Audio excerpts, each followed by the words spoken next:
Hello students, lecture number 8। Last time हमने किया था मॉलिक्यूलर मासेस निकालना कि मॉलिक्यूल क्या होता है, एटॉमिक मास क्या होता है एंड एवरेज एटॉमिक मास क्या होता है, राइट।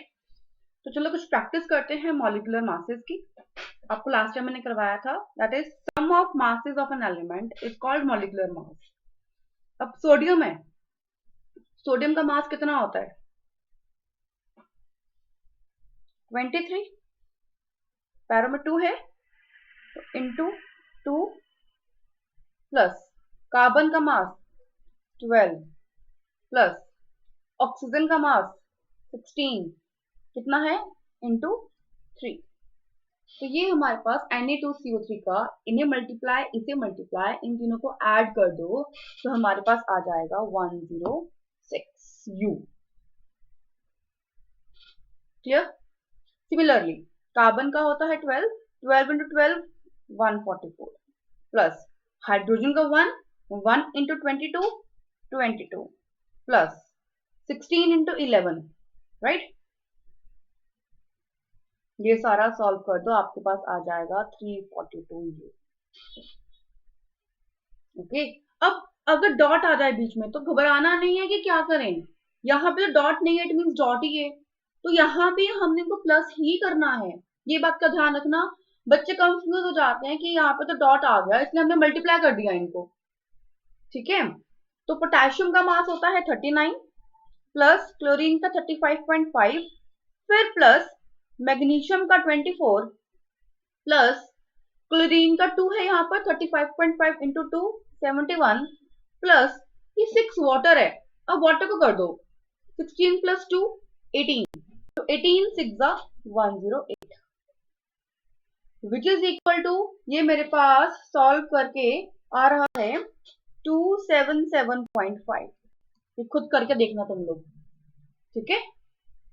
आगे सिमिलरली आयरन का क्या होता है हमारे पास मास 56 प्लस सल्फर का 32, ऑक्सीजन 16 4 64 प्लस, अब इसकी मर्जी है आपकी, ये इकट्ठा करके इंटू 2 कर दो या अलग अलग इंटू 2 कर दो। 14 प्लस 4 18, तो 18 2 हो जाएगा, ये that is 36। Sulphur 32, 16 4 64 again 6 water 108 which is equal to, ये मेरे पास आ रहा है 392। Okay, your last again potassium 39 into 2 plus sulfur 32, 16 for 64, aluminium is 27, right? हाँ 27 2 सा ये कर लेना, सल्फर अगेन 32 ये कर लेते हैं, चलो 32 into 3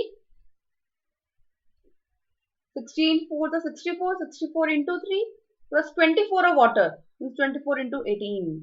थोड़ी कैलकुलेशन हाई हो गई हैं बट इससे आपका मॉलिक्यूलर मास टॉपिक क्लियर हो जाएगा, तो इसे खुद का सॉल्व करने की ट्राई करना। इसका आंसर आएगा 948। ओके, क्लियर यहां तक कि मॉलिक्यूलर मासेस निकालने कैसे हैं हमने। चलो आगे करते हैं।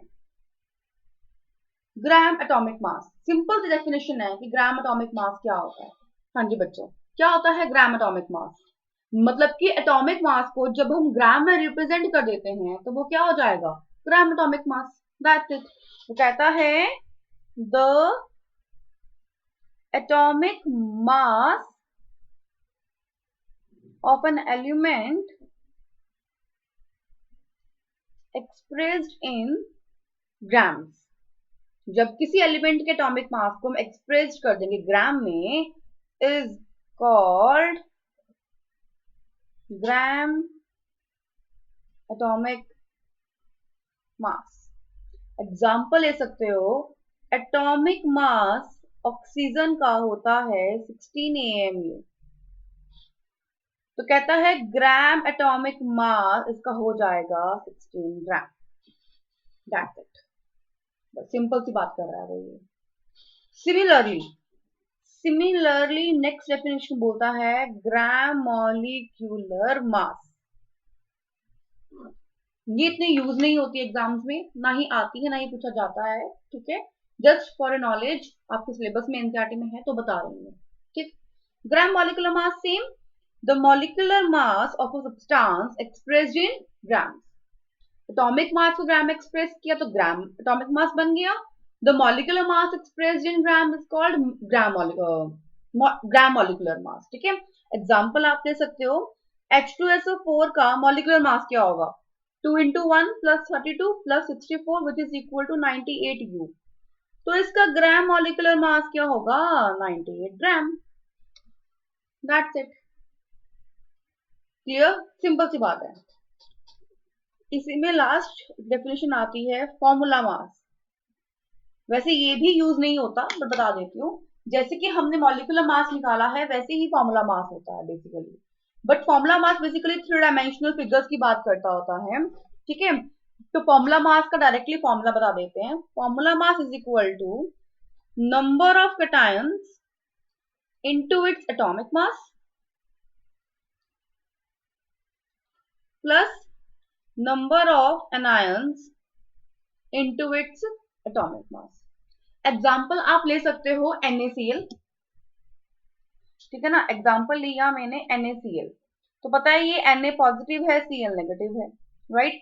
It means 23 into 1 into cation plus 35.5 into 1 9. It is equal to 58.5. ये हो गया आपका फॉर्मूला मास. क्लियर बेटा यहां तक? क्लियर? चलो अब करते हैं कुछ आगे.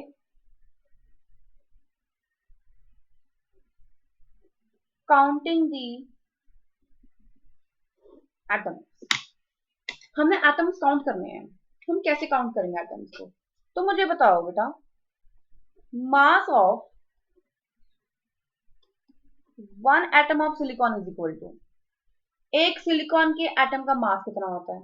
जहां तक हमें पता है 28 U. राइट. एक सिलिकॉन के एटम का मास कितना है? 28 U. अगर एक का इतना है तो दो का कितना होगा? अगर एक का इतना है तो दो एटम्स का कितना होगा? 2 into 28 56 U. 5 का कितना होगा?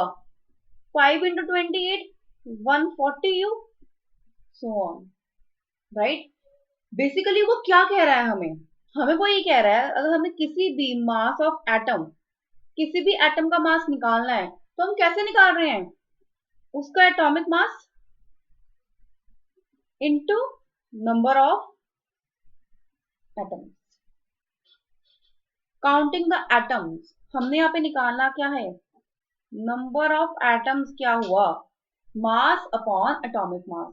जो हमें मास ऑफ सैंपल जो हमें गिवन है एटम का mass upon atomic mass. Very important formula. ठीक है ना. नंबर ऑफ एटम्स क्या आ जाते हैं? Given mass upon atomic mass. That is number of atoms. अब नंबर निकाला है तो ध्यान रखना इसकी यूनिट्स नहीं होंगी क्योंकि हम नंबर फाइंड कर रहे हैं. तो इट हैज नो यूनिट. इस डायमेंशन यूनिटलेस वैल्यू. ठीक है. एक क्वेश्चन से समझते हैं इसको. क्वेश्चन कहता है calculate the number of atoms in the following samples. ठीक है. तो आपको फर्स्ट दिया हुआ है 200 AMU ऑफ हीलियम. देखो नंबर ऑफ एटम्स निकालने हैं ना हमने. क्या फॉर्मूला था? गिवन मास कितना? 200 AMU अपॉन एटॉमिक मास किसका? हीलियम का. वो भी 4 AMU. तो यूनिट्स कैंसिल हो गई ना. कितना आंसर आया? 50. सपोज वो कहता है 46,000 AMU sodium. Number of atoms given mass upon इसका एटॉमिक मास.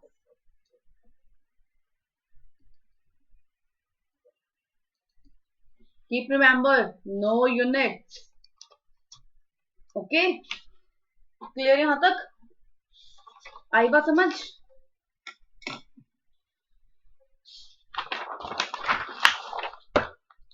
नाउ चैप्टर का अब मेन टॉपिक जहां चैप्टर प्रॉपर्ली स्टार्ट होता है that is mole. Now define it. आप लोगों ने आई थिंक से ये 9th में भी पढ़ा हुआ है मोल क्या है। मोल क्या होता है बच्चों बेसिकली? देखो, जैसे कि अगर हम बाजार में चीज खरीदने जाते हैं, हम बोलते हैं किसी भाई को कि भैया मुझे ना ये 2 डजन बनाना दे दो, तो वो कितना देगा? 2 डजन बनाना मीन्स 24। क्यों?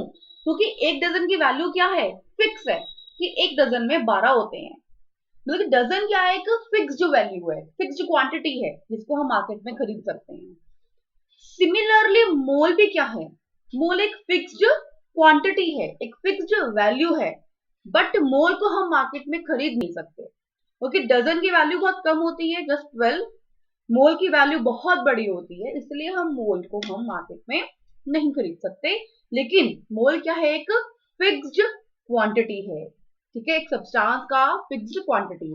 तो आप लिख सकते हो mole is a unit to represent the quantity of any substance. Mole is a unit to represent the quantity of any substance. Clear? आई बात समझ बच्चों? और हम क्या लिख सकते हैं? देखो, the amount of the substance कहता है ये एक फिक्स्ड क्वांटिटी है सब्सटेंस की, लेकिन इस सब्सटेंस का अमाउंट क्या है? डजन का अमाउंट 12 है, तो मोल का अमाउंट क्या है? The amount of the substance containing, आप सबको पता है containing Avogadro's number रिप्रेजेंट करते हैं n पैरों में a which is equal to 6.02 to 10 raised to power 23 of atoms or molecules is called a मोल। ठीक है, मोल क्या है? जो इस वैल्यू को रिप्रेजेंट करता है उसे कहते हैं मोल। अब मोल और क्या कहता है? मोल कहता है कि मोल क्या है? काउंटिंग पार्टिकल्स हैं। जो ये पार्टिकल्स हैं किस किस के हैं? ये आयंस के, एटम्स के, मॉलिक्यूल्स के, इलेक्ट्रॉन्स के, प्रोटॉन्स के, एक्सेट्रा। मतलब आपको पूछा जाए टोटल आयंस कितने होते हैं? इतने। टोटल एटम्स कितने होते हैं? इतने। टोटल मॉलिक्यूल्स कितने होते हैं? इतने। तो ये क्या है? तरह से टोटल वैल्यू है जो एवोगैड्रो नंबर पाई जाती है। बेसिकली अगर हम बात करें जो मोल, बेसिकली अगर हम बात करें mole is equal two atoms in 12 gram of carbon. ये भी क्या है? एक मोल है। कैसे? कहता है mass of a carbon atom. कितना मास होता है कार्बन का? 12 ग्राम। नहीं, एक्सपेरिमेंटल क्या मास आता है इसका? एक्सपेरिमेंटल फैक्ट है जिससे कार्बन का मास निकल के आता है हमारे पास 1.992648 10⁻⁻³ ग्राम्स। अगर इतना मास निकल के आता है तो कहता है the number of atoms in 12 ग्राम। तो नंबर ऑफ एटम्स कैसे निकालते हैं? गिवन मास, गिवन मास कितना? 12 कार्बन का अपॉन एटॉमिक मास प्रॉपर्टी कितना बोला उसने? 1.992648 10⁻⁻23। इसे आप सॉल्व करोगे हमारे पास आ जाएगा 6.022 10⁻23 which is Avogadro number which is 1 mole। Clear बेटा? यहां तक बात समझ में आई कि एक मोल क्या है? ओके।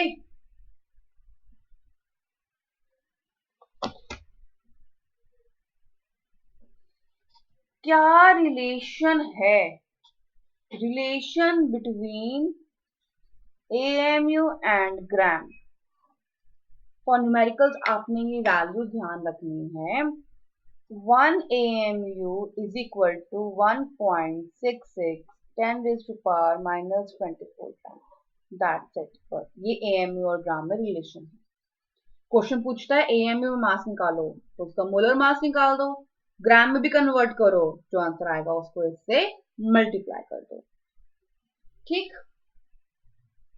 आगे एक और रिलेशन कहता है relation between AMU, gram and mole. इन तीनों में क्या रिलेशन है आपस में? देखो, हमें पता है AMU is equal to U, एक AMU एक U के बराबर होता है ना। तो बेसिकली एक U क्या होता है, एक ग्राम पर एवोगाड्रो नंबर। तो हेंस कहता है 1 U is equal to 1 gram per mole. This is the relation.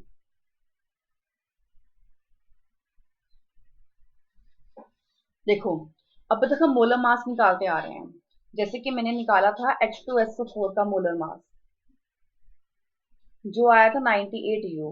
आप इसे 98 AMU भी बोल सकते हो, आप इसे 98 ग्राम पर मोल भी बोल सकते हो। तो बेसिकली हम यही यूज करते हैं। तो मॉलिक्यूलर मास क्या होता है, ग्राम पर मोल। अभी आया कैसे, इसकी डेरिवेशन होती है जिसकी आपको नीड नहीं है, तो उसको भूल जाओ। जस्ट दिमाग इतना ध्यान रखो कि हम उसको ग्राम पर मोल में भी डिफाइन कर सकते हैं। ठीक, अब कुछ इंपॉर्टेंट फॉर्मूलाज हैं जिसके ऊपर हम कल न्यूमेरिकल्स करेंगे, तो वो इंपॉर्टेंट फॉर्मूलाज आपको लर्न होने चाहिए। First formula, number of moles. Number of moles क्या होता है, given mass upon molar mass. Molar mass means molecular mass. अगर नंबर ऑफ मोल्स वो एटम्स की बात कर रहे हैं तो given mass upon atomic mass. Number of moles of molecule की बात कर रहा है तो given mass upon molecular mass. तो सिंपल नंबर ऑफ मोल्स क्या होते हैं, given mass upon molar mass. Second, number of moles of gas. चलो किसी गैस के मोल्स निकालने हैं हमने, तो volume of gas at STP upon 22.4 litre. STP means standard temperature pressure, normal temperature pressure की बात कर रहा है तब उस केस के अंदर। Third formula, number of molecules is equal to number of moles into Avogadro number. Last formula, number of atoms. पहले हम निकाल चुके हैं, एक और फॉर्मूला करते हैं इसका, number of molecules into atomicity. Atomicity क्या होती है, जैसे कि O2, 2 क्या है इसकी एटॉमिसिटी। S8, 8 क्या है इसकी एटॉमिसिटी। Cl2, 2 क्या है इसकी एटॉमिसिटी। ठीक है, बेसिकली ये लास्ट टू फॉर्मूलेज हैं कंपटीशन के, हमने ये न्यूमेरिकल्स में यूज नहीं करने। आपको ये पता होना चाहिए नंबर ऑफ मोल्स क्या होता है, given mass upon molar mass, and number of moles of gas क्या होता है, volume at STP upon 22.4 litres. ठीक है, अभी आपके दिमाग में सिर्फ ये बिठा लेना है, हम मोल पर जितने भी न्यूमेरिकल्स करेंगे वो सिर्फ और सिर्फ यूनिटरी मेथड यूज करेंगे, जो आप बचपन से करते आ रहे हो। क्योंकि एक चीज ली है वो इतने की है तो इतनी चीज कितने की होगी, दैट इज यूनिटरी मेथड। ठीक है, तो हम सारे मोल कंसेप्ट के क्वेश्चन यूनिटरी मेथड से ही करेंगे। ओके, तो आज का लेक्चर यहाँ पे हम खत्म करते हैं, कल करेंगे इसके न्यूमेरिकल्स। ओके बच्चों।